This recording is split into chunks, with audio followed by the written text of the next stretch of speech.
Welcome to the Innovation Ecosystem Podcast. We interview remarkable and thought-provoking guests about innovation, leadership, and change in the world of business. Whether you're an executive or an entrepreneur, our objective is to help you and your organisation create an entrepreneurial culture, become more innovative, and better able to respond to change. Each week, we'll deconstruct world-class performance from the arenas of business, academia, science, and sports. Each week, you can expect key insights, fresh perspectives, and proven tools you can use straight away to make you more successful professionally and personally. With your hosts, Mark Bodell and Roddy Miller. Hi, this is Mark Bidwell, co-founder of the Innovation Ecosystem podcast, and welcome to our inaugural show. I'm really pleased to have as our first guest the remarkable Lisa Bodell, who's a serial entrepreneur. As CEO of futurethink, she works with executive teams in some of the world's most successful companies, helping them create the conditions for innovation. You're going to enjoy this interview, I think. I certainly did. It's jam-packed with insights. For instance, advice for leaders and entrepreneurs about how to create change, the need to free up space before innovation can happen, and how to do it, the need to practice proactive obsolescence, and to reduce our addiction to complexity. She describes how she asks over 100,000 executives every year the same question, and how she always gets the same answer. So if you want to hear more, listen on. So welcome to the show, Lisa. Oh, thanks for having me today, Mark. So to get into this, can you tell me what led you to found your company futurethink? So I like to call it strategic luck. I was a recovering ad agency person, and I was always I was a very strategic person in a very creative environment. I loved the mix of the two. But I became very frustrated with advertising because I felt like it was all sizzle and no steak. And I left and I wanted to start my own business and really focus on how can you get people thinking in terms of coming up with new ideas to grow a business, not just to grow the product. And so that's how I started futurethink. And to be honest, I lucked into meeting a group of futurists. Mm-hmm. And I didn't even know that was a job. I didn't know that was a thing. I didn't realize people could get paid money to do looking at the future in organized ways. And so that's how I started to learn about a thoughtful approach to change.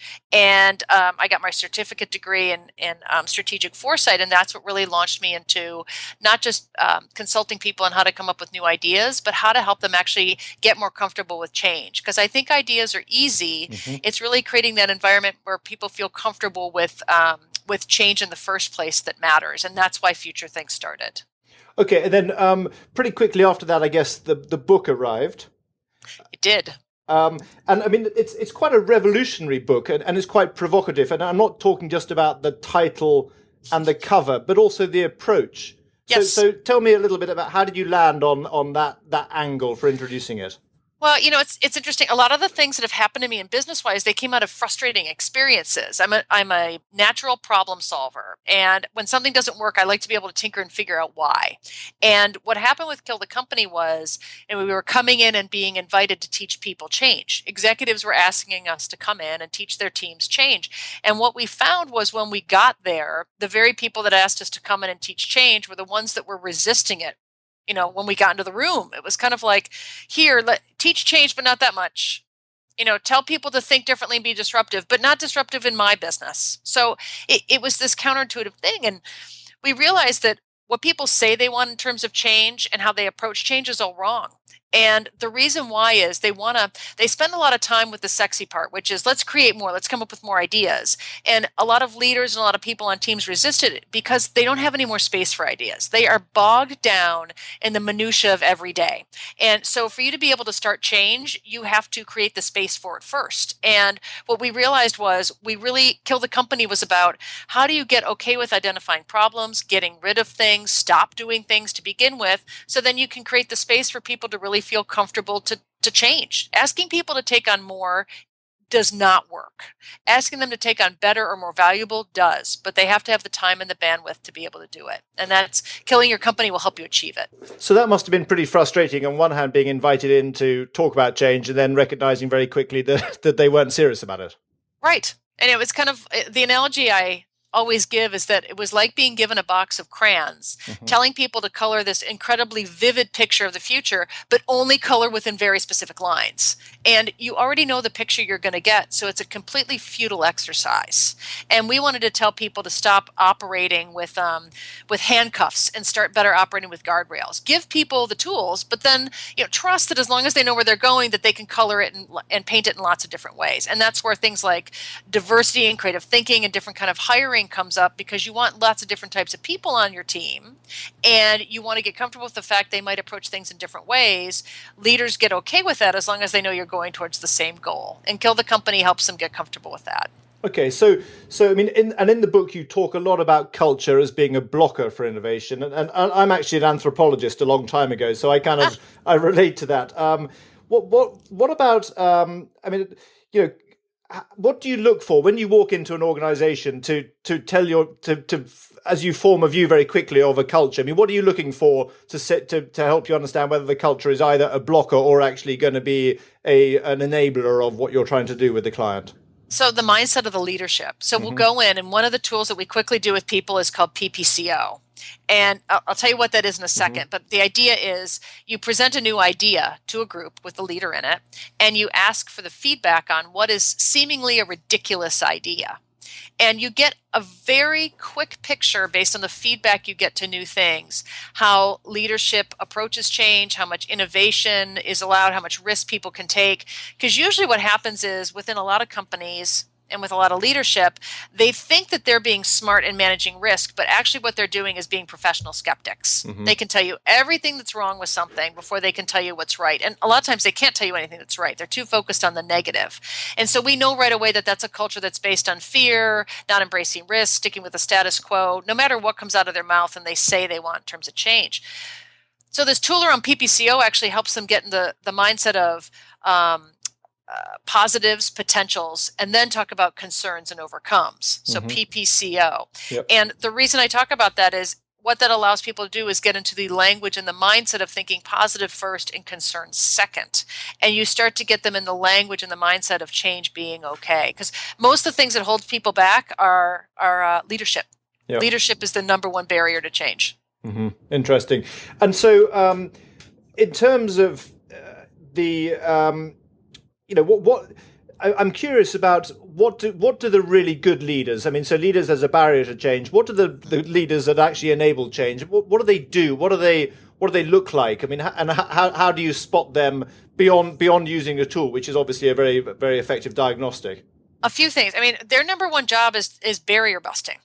That's their job. Everyone else can come up with ideas. They can actually, even on a micro level, they can reward and recognize each other. They can build different kinds of culture. But the job of the leaders to break down the barriers, because they have the responsibility and they're empowered. And so people on your team are looking to you to do that, right? So that's their job. And so it's one, to identify the barriers, to get comfortable with the fact that they may have themselves put barriers in place through their silly rules or processes or things that have just built up over time. And they have to get comfortable with getting rid of them and actually doing that. So if I was a leader, the leaders that I value the most are the ones that are okay with getting rid of things, that are good with fighting the good fight and knocking down the barriers. And don't take it personally when some of the barriers are the ones that they created themselves. They say, you know what, you're right. I put something stupid in place. We don't need that report. We don't need that meeting. Let's get rid of it. I mean, and you describe quite a self-aware and confident leader who's willing to actually reflect on some of the things they might have done in the past which weren't particularly helpful. That's right. And it's not personal. It's professional, right? It's just about organizational change, not individual pointing fingers. And do you see this model of leadership actually, to what extent has that evolved over your time working with organizations? It's more collaborative and less hierarchical. So the idea of being more collaborative invites diversity of different types of groups and people, and being open to that, different types of ideas as well. It's not one person's vision or one person's say in the matter. That's the hierarchical part. It's the collaborative piece of it. And they get better results and better ideas. They also get more help in terms of breaking down barriers. It's not the thing that hurts leaders is they think it's all up to them. Not only do I have to identify the barrier, but I have to get rid of it. Not only do I have to ask people for ideas, I have to come up with them and implement it. And the more collaborative and open they are, the more they realize that the work gets shared. It's not just on their plate. Yeah, because I'm thinking of a quote that I think I heard you make earlier on as I was doing some reminding myself of the kind of work you do, and I think it was around. Here it is. I mean, in the past, leaders are taught to come up with answers, and today the emerging model is that leaders are actually need to be more focused on asking the right questions. So that's one of my favorite quotes. One of the things we talk about people is. One of the best skills that a team can have, in particular a leader, is provocative inquiry. Because in the future, it's asking the right questions is going to be more important than getting the right answers, because we have machine learning, we have artificial intelligence. Google's not a search engine, it's an answer engine. What you put into it is what you get out. So are you equipped at asking the right questions? And teaching leaders how to ask better questions will get them better answers. And the problem is that a lot of us are out of habit, or we're not good at it anymore, and we have to get back in the experience of asking better questions. So being provocative in terms of inquiry, like asking people difficult questions, and it's okay to make people a little uncomfortable, that's a good sign of a leader as well. Yeah. I mean, but it is very difficult because, particularly in public companies, leaders are expected to have all the answers. And I reflect on my experience, in industries that are shifting, where things are obviously speeding up, where there's more complexity. It's the default position is to go back to hold on to what you know versus embracing the uncertainty. Well, that's true, but the only problem with that is that you have this habit to going to what you know, and then the problem is you don't know what you don't know. And the one phrase I like to talk about is, and this is where Kill the Company came in, you have to continually practice proactive obsolescence, right? Do it to yourself before someone does it to you. And by people going back to the status quo over time, they're really focused on who they are. And the people that will own the future are focused on who they're becoming. And that's a very important difference. So, let your team work on who you are, right? They're executing that. But a leader's job is also to be focused on, strategic foresight. It's who you're becoming in the next 5 to 10 years. And that takes a lot of time for thinking. That takes a lot of risk taking. That takes a lot of curiosity. So if you think you have all the answers, you're not going to be very good at figuring out who you're becoming, because you have to be much more inquisitive. So there's a lot in there. I mean, you say it takes a lot of time. I mean, one of the things that you also mentioned is that you ask this question over and over again, how do you spend your time? And the answer is exactly the same: in meetings, doing emails. That's right. So what are the companies that get this, that understand this and move beyond, and are actually able to do this strategic foresight and create the space? I mean, what are they doing differently from the bulk of us who are overwhelmed by death by meeting and thousands of emails that pack up all the time? I think there's a few things. One, they make it a habit, right? Simplification becomes a habit for them. And the reason that's important, it's not a one and done. It's not you go in, hey, this is a terrible report we have in place, or we're spending too much time in meetings, let's kill this one meeting. It's a continual weeding of the garden, right? Simplification is something that you just don't do once. It's, it calcifies, it builds over time. So they have people that are focused on it as a strategic imperative, right? Not a tactical thing that they do. So that's number one, because that gets rid of barriers, right? Simplification is part of breaking down barriers over time, and what it does is it shows that you are focused on valuable work. We're going to get rid of the crap. And we are going to focus on work that matters. And what it comes down to is evaluating your time. And kind of going off on a tangent here, what's interesting is I find it fascinating that we get so upset when people waste our money. Why don't we get the same level of irate when people waste our time? I mean, why aren't we valuing that? And so that's what we kind of get at with simplification here in terms of companies. So the ones that are doing it well they're simplifying because they know that time is actually, it's equity. And it's something that should be valued. It's capital. That's number one. The second thing is I think that people are really good at being able to kind of move forward with this innovation or strategic foresight is they have a better time horizon. They have a better risk level. What do I mean by that? People that have a better risk level, they look further out. So I know that there are certain pharma companies, let's use that as an example, They're highly regulated. They have long time horizons. But there are certain pharma companies that only really look out the next 1 to 3 years. There are other ones that look out. They bring us in to say, tell us the future of pharma 2050. Yeah. And that to me, I know that, yes, they're simplifying on the inside. That's great. They're getting rid of the weeds. But at the same time, they have a group of people that are looking very far out in terms of who they're becoming. And what that says to me is they are willing to take longer term risks. And I would rather bet on that company. So they do it on both ends, right? They simplify and they look long term. And is it reasonable for a leader, a CEO of that kind of environment to be able to do both? Or do they... because these are public companies often with shareholders banging on the door saying, what's the quarterly numbers look like? I mean, how do you see leaders managing that? And secondly, how do you see people in the trenches managing that tension? Because the deeper you go into the organization, the harder it is to manage that kind of thing, right? Yeah, but I think at the same level, like they already do it using different language. Like some people are very pragmatic; they're really good at cutting costs and the bottom line. That's simplification on one level, right? So I'm just calling it something else, and they need to get comfortable with the fact that simplification gets down to the task level. It can be the unit of work, and that sounds very unsexy, but that's where the problems lie, right? And that's where you can find the nickels and dimes and things like this that really can make a difference in terms of being more effective in boosting the stock price. So yes, I think simplification from a strategic perspective, a CEO should do that.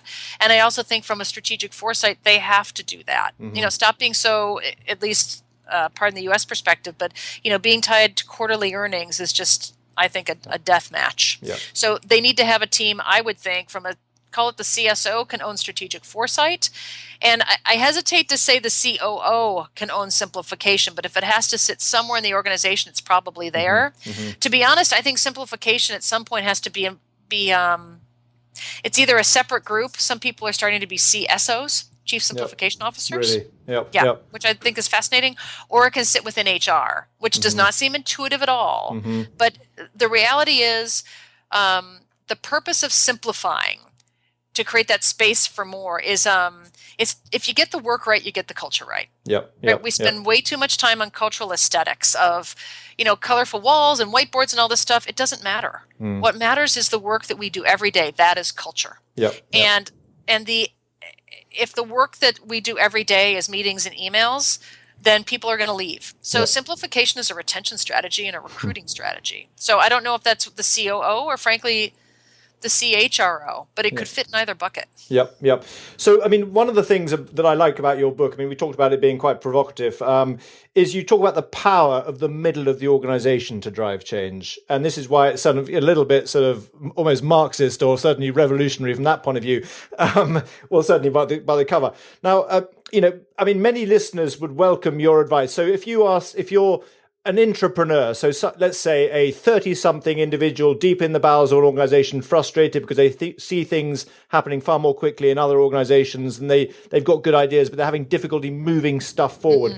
What advice would you give them to, around simplification or other certain tools that you've got in Kill the Company that would help them, to build the momentum around the change or the innovation that they're championing? So, the unit of analysis here is more of the entrepreneur, if you like.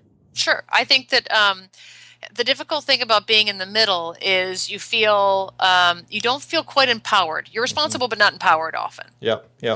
And I think what has to happen is you have to look at yourself first. And that's what I tell everybody. Be individual about it and say, what can I change? Within the purview where I operate every day, forget about bitching and complaining about mothership or bitching up, what can I change within my group? So that starts to make you feel empowered about what you can get rid of or stop doing. And then you can start to move it up. And I think the way that you start to move it up and create a bigger sphere of influence is don't call it innovation, call it efficiency. And it's just a different word, but it's the same thing. So, by killing stupid rules, that's a big tool that we have. Bosses love it because what you're doing is creating the space for change. But what you're telling them is you're driving efficiency. And that gets comfort with the boss. It makes you empowered, and you're getting the end result that you as a middle manager want, which is more time to think and more space for innovation. So can we go into this tool? And I think we're going to make this available to the listeners once in the show notes. But how does this tool, for those who haven't read the book yet, how does the tool work, and what benefits can an organization derive from it? Yeah, I'm very biased towards Kill a Stupid Rule because it's simple, it's easy, and everyone loves it because they get it right away. Everyone has rules in their organizations that are stupid, they've built up over time, and they'd love to get rid of. And the basic premise is this. If you could eliminate or kill 2 rules that hold you back from being more innovative or more effective at your job, what would they be? Okay. You give people 15 minutes. They can either do it individually or you can pair them with someone in their group. And what's amazing to me is at the end of 15 minutes, they usually want more time because there are so many things they come up with. Yep. And most of the things they come up with are not rules. They are day-to-day general workplace annoyances. Things like, I'm very annoyed that, the number of meetings, emails, reports, policies, procedures, dress codes, number of sign-offs, and it goes on and on and on. And some of these are kind of rules or processes, but many of these are assumptions. Mm-hmm. And what happens is you ask people then in your group to kind of post on a wall, what are all the different rules and things that we've come up with that you would want to kill right away? And you can see themes.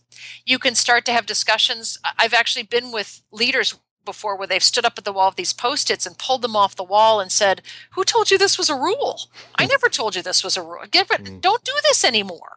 So it's just about communication. The other thing it does is it allows people to identify real pain points, right? Leader's job is to break down barriers, and they can start to get some quick wins right away. So it's a quick win tool. It identifies and prioritizes barriers, and it's pretty low risk. Mm-hmm. You can actually get some things right away that create the space for change, and it makes people feel really good. It's a great way for people to say, oh man, the culture is changing. I can feel it. So when people say, what should we start with? Kill a stupid rule. Excellent. Okay. So now you've touched on this already, but let's get into the next book that you've got that you're working on at the moment. Tell what led up to that. I know it's been quite a challenging process, yes, as I'm sure any book is. But tell me about how did you land on the topic and what's the book about? So the idea is, how do you create? It's called right now, working title, the simplification imperative. How to cut the complexity addiction and get to work that matters. And the reason for this is we are literally addicted to complexity. I believe within our organizations, we create the monster that we become slave to, often with good intentions. Mm-hmm. Right? We're trying to solve a problem. We've got a regulation. We're creating something new. We're expanding and scaling, and it's a lot easier to add on to versus step back and get rid of. And so this beast starts to form. It becomes a status quo. It's too hard to fight. And we just kind of fall into this trap of complexity and complacency. And why am I telling you this? I started by running an innovation and foresight company. Mm-hmm. I wrote the book, Kill the Company, because people were resistant to change. And what I really realized was they're not so much resistant to change. They don't feel empowered to do it because of what happens to them every day. And why do I tell you this? So I go out now and I speak to about 100,000 people a year. Mm-hmm. It's a lot of people, and it's all over the world. And I was wondering what was holding them back from actually killing their company. Yep. And I asked them a very simple question. I said, what do you spend your day doing? And I do this with small executive groups or huge audiences. What do you spend your day doing? Shout it out to me. And what surprised me was not the uniqueness of their answers, but the consistency of them. Because no matter the company, the country, the level of group I was talking to, the first 2 things out of everyone's mouths, when I said, what do you spend your day doing? The answer was meetings and emails. Mm-hmm. And that to me was, I say that to people and they go, I know. And the next few answers would be things like reports or policies or, things like strategic thinking and being with customers was way down the list. Mm. So we're doing all this change management and we bring all these consultants in and we spend all this money. And you know what? It really doesn't matter if we're spending our day in these meaningless tasks. And so I wanted to really help people. I'm very practical, give them the tools to kill complexity. And I get it. Kill the stupid rule is one of the ways to do it, but I want to give people a diagnostic to help them realize where either organizational or individual complexity sits, questions that they can ask to start provoke change, tools that they can help them kill stupid tasks or eradicate complexity, and structures that they can put within their organizations that are simple. It can be a chief simplicity officer, a simplification team, metrics to get simplifying, so they can start this process to happen. So we're really focused on more, and I think the time has come that we have to focus on less. Yeah. I mean, I'm wondering whether there is a famous, I think it's a Dunbar rule, which says that anything over 150 people from a human society perspective just doesn't work, and I wonder whether this is, do you, to what extent in your 100,000 people that you talk to, are there, the famous sort of Silicon Valley startups or the Gore-like organizations where they're managing it differently? Yeah, we were starting to talk about chaos theory. I like that. So it's, I I like chaos theory. And depending on who you quote, it's either 120 people or 150 people. And because at that point, you need some structure, right? And so, and by the way, I think organizations need structure. I think it's ridiculous if somebody comes on and says, you don't need hierarchy, you don't need any structure, blow it up. I don't think, humans like consistency. They like status quo. They like stasis. So there's something that can be very jarring if you get rid of that. The idea is we just want to make it so specific in handcuffs, we need to get more comfortable with the guardrails. Of the people I talked to answer your question, a very small percentage of them are startups because startups get it. Yep. So most of them are those multinational big company beasts that frankly they can ride out complexity for a while because they've got a brand. They've got a name. People trust them because they're known. The problem is that then there's these startups that eventually come up and they get the Uber, the Airbnb, something all of a sudden catches them off guard and they go, where did that come from? Well, it's been there for a while. You just weren't looking because it was very easy to get lulled into complexity and think there's nothing you can do about it. Yeah, well, and also the value proposition for people who actually want to make change, who really want to do something with a bit more purpose, that's no longer there either for these organizations. Well, that's exactly. You nailed it, Mark, which is, it's not about doing less for people. It's, people come to work every day to do meaningful things. They don't come to work every day to do meetings and emails. And so quickly, the rose kind of dies on the vine, as they say, because they want to do something meaningful and they realize then, oh my God, now all I'm doing is meetings, reports, and emails. How do I change this? And when they can't, after a while, they leave. So that's why I think in the future, simplification will literally, it will drive culture and it will drive HR retention. Yeah. I mean, I'm curious, you've got your own organization. I don't know how many people you've got in it, but to what extent do you sort of practice what you preach around simplification, simplicity, but also around, killing a stupid rule, for instance? I mean, how does it work being on the other side of the table? I love that you said that because, I said to everybody here, we have to, quote, eat our own dog food or we are the biggest hypocrites in the world. And I talk a lot about in my speeches that I am a hypocrite. I get it because, we're a company of 17 people. And I will tell you, nobody can put reports and meetings in place like me. I'm happy to do it without even thinking, right? Because it's almost like it's a knee-jerk reaction. Let's have a meeting about it. But do you really need a meeting? So I think it's been kind of therapy for me and people involved too. So it's, I always say I'm the biggest hypocrite because I go through it. But what we do every year, in fact, we're getting prepped for it right now, is I do something called FOFT, Future of futurethink. And this is a new way that we do annual planning. And what basically happens is everyone presents their State of the Union, whether you're in marketing or product development or training in our organization. And, we get the lay of the land because data is important. But then they have to end with the big, hairy question. And they have to pose a big, hairy question for 2016. And they have to use one of our tools to solve the problem using everyone in the room, or they can come up with their own. And maybe that will become part of our toolkit. So we test our own tools on our own problems. And we end every futurethink doing two things. We kill stupid rules. And by the way, most of them are usually the rules I've put in place every single year. And I have to calm myself down when I see what people put on the wall because they're always my stupid rules. And then we kill our company. So the way that we end our strategic planning day is we kill our own company, and then we decide what things we have to change right away. So it's cathartic. The standouts are the rules and the killing the company, and the fun part is testing our own tools to make sure we're keeping it real. So it's internal R&D at one level. Yeah. Very well said. Okay, so the other piece that I just wanted to very quickly explore is around your ecosystem. How do you connect and ensure that you remain fresh and that your ideas are relevant? And I see that you sit on the board of diversity and inclusion at Novartis. And the question I have for you is, how important is diversity of thought and, as over and above the sort of demographic diversity, for you to practice what you do and to be relevant in front of your clients and obviously leading your organization? It's critical. I mean, I love the fact that now the conversations about diversity aren't around the typical, sex, skin color, handicap, whatever it might be. But it's about diversity of thought, as you said. And the hope is that those topics around sex, skin color, religion, those things eventually they'll be silly. Like, why did we ever think of that? They fade into the background because the purpose is how people think differently, right? Not the exterior, but the interior. So it's extremely important, one in terms of diversity, but frankly, in terms of change. Yep. Because there's no one way to do it, but the problem with change is that human nature gets in the way. Yep. And so the more human nature we have involved, we can kind of figure out the best way to do it versus thinking, I'm sure I approach change very differently than you, Mark. Who's right? Yep. And so where do you go to get your, what's your ecosystem look like in terms of remaining fresh and getting slightly different views? 'Cause, I mean, the danger, of course, is that to the woman with a hammer, everything looks like a nail, right? Yes. How do you avoid falling into that trap?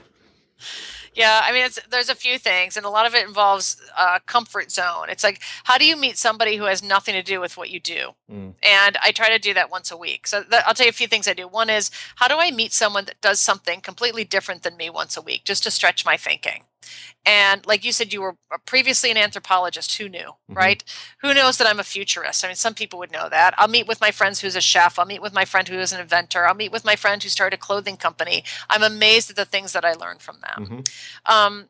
The other thing I'll do, that's the kind of stretching my thinking, is there's some rituals I have in the morning. And the first thing is I try and learn one new thing. And that can be I look at a new website, a new email newsletter. It can be, I'm going to commit to, and this sounds stupid, taking a new route to work. Maybe I'll take a different subway. But, if you don't do different, you don't see different, you don't learn different. Brilliant. Yep.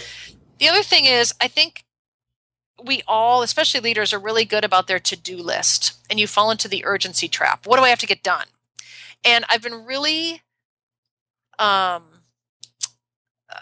trying to create a habit around a to-don't list. And so I look at my list and I'll say, what do I have to do today? And then I see if there's one thing on that list that I just won't do. Yep. And I'll just push back on and stop doing. And I have to say, it's really scary at first. Because you think you're going to offend somebody, that you're going to choose the wrong thing, but it becomes very liberating to say no. And so the to-don't list was the big aha for me this year. Lovely. So that's great. So those we've gone into your morning rituals. So I think thank you for that. Couple of other questions. I mean, what have you changed your mind about recently? Well, it's interesting. I feel like what have I changed my mind about? So you get reflective as you get older, and as somebody who is 50 is just around the corner. The reality is, for somebody who's a leader in an organization, you have, as they say, one or two chess moves left. What do you want to do with those two moves? Meaning either before you retire, if there's some big difference you want to make, etc. And what that really told me about was, what do I value, and then how do I spend my time? And the reality is, I think a lot of people value more. And I wanted to figure out what are just the two things that I value and then put my time there. That also drives my to-do list, by the way.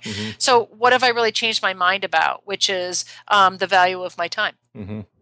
And how do you get comfortable with, okay, if these are the two things that I value, how can I make sure that everything that I spend my time on drives to that? Yep. And that's a real methodical thing, and you have to take the time to really think about it. And that's the one thing most of us don't have, is time. Yep. It's the only non-renewable resource, right? Money you can get elsewhere, but time is going. Yep.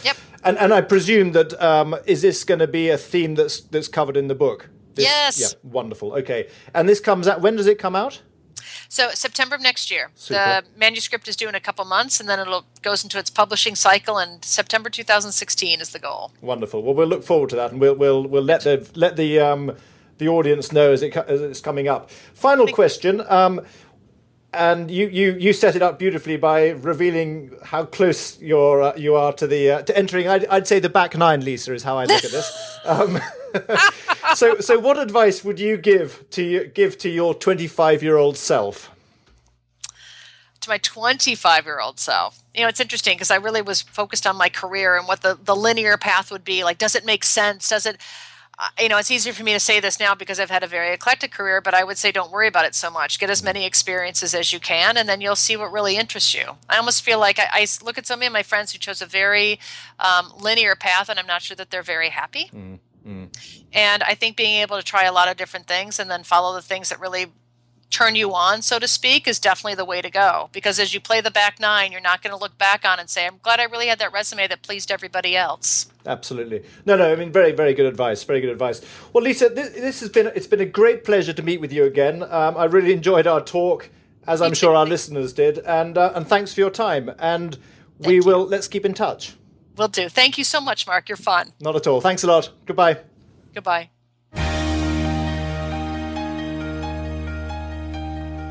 I hope you enjoyed this interview with Lisa.